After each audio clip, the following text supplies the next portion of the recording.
আসসালামু আলাইকুম। উপস্থিত সম্মানিত অতিথিবৃন্দ, ঢাকা মহানগর উত্তর যুবদলের সংগ্রামী আহ্বায়ক সাজ্জাদুল মিরাজ ভাই সহ শাকিল মোল্লা ভাই সহ যারা উপস্থিত আছেন, সবাইকে আমার অন্তরের অন্তরস্থল থেকে ধন্যবাদ। আসলে আমরা কখনো বক্তব্য বা কোনো কিছু ওইভাবে দেই নাই, তো আমাদের অনেক কথাই ভুল বা অনেক কিছু জড়তা চলে আসতে পারে। তো এখানে যারা উপস্থিত আমাদের সিনিয়র নেতারা আছেন, আমাদের বিষয়গুলো একটু মার্জনা বা বিবেচনা ভাবে দেখবেন।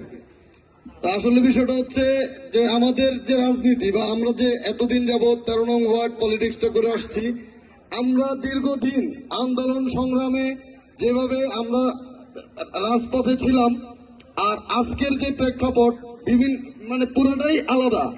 তখন আমরা যখন ছিলাম, আমরা 5 জন লোক নিয়ে রাস্তায় দাঁড়াইতে পারি নাই। আমরা 5 জন লোক দাঁড় করাইতে প্রচুর পরিশ্রম করতে হয়েছে। আর আজকে আমাদের যুবদল বা আমাদের সহযোগী সংগঠনের যারা আমরা সহযোদ্ধারা আছি, আজকে আমাদের সাথে এত মানুষ, এই মানুষগুলো তখন আমাদের সাথে দাঁড়াইতে পারে নাই,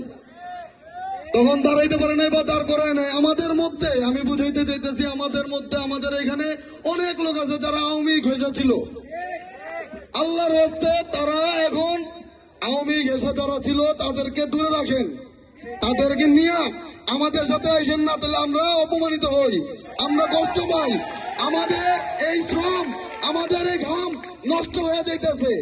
আল্লাহর হস্তে আপনাদের কাছে মাপ চাই, আপনারা ওই আওয়ামী ঘেঁষা, ওই স্বৈরাচার ঘেঁষা মানুষদেরকে নিয়ে আসেন না।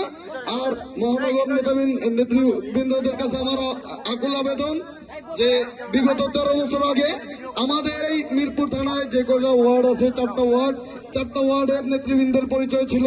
এই 13 বছর আমাদের কারো পরিচয় নাই, আমরা পরিচয়বিহীন, আমরা এই দলের বোঝা পেয়ে গেছি। আল্লাহর রহমতে এখন একটা ভালো দিন, ভালো সময়।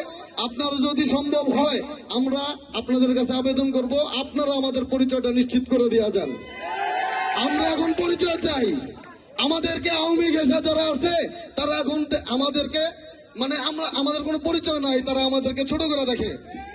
আমরা আসলে কে, আমরা কি, এই পরিচয় জিজ্ঞেস করে আমরা দিতে পারি না। আমাদের যদি এই পরিচয়গুলো আপনারা দিয়ে যান, আমরা যারা বিগত দিনগুলো যুদ্ধ করছি, আন্দোলন করছি, আমরা উপকৃত হই এবং আমরা খুশি হই। আমরা একটা পরিচয় চাই, আমরা একটা আপনাদের কাছে সম্মান চাই। আমরা আর কিছুই আপনাদের কাছে চাই না, আমরা শুধু সম্মানটা চাই, আপনারা আমাদেরকে সম্মানটুকু দিবেন। এইটুকু কথা বলে আমি আসলে আমার সংক্ষিপ্ত বক্তব্য শেষ করলাম। আসসালামু আলাইকুম। দেশনায়ক তারেক রহমান জিন্দাবাদ, বেগম খালেদা জিয়া জিন্দাবাদ। আসসালামু আলাইকুম।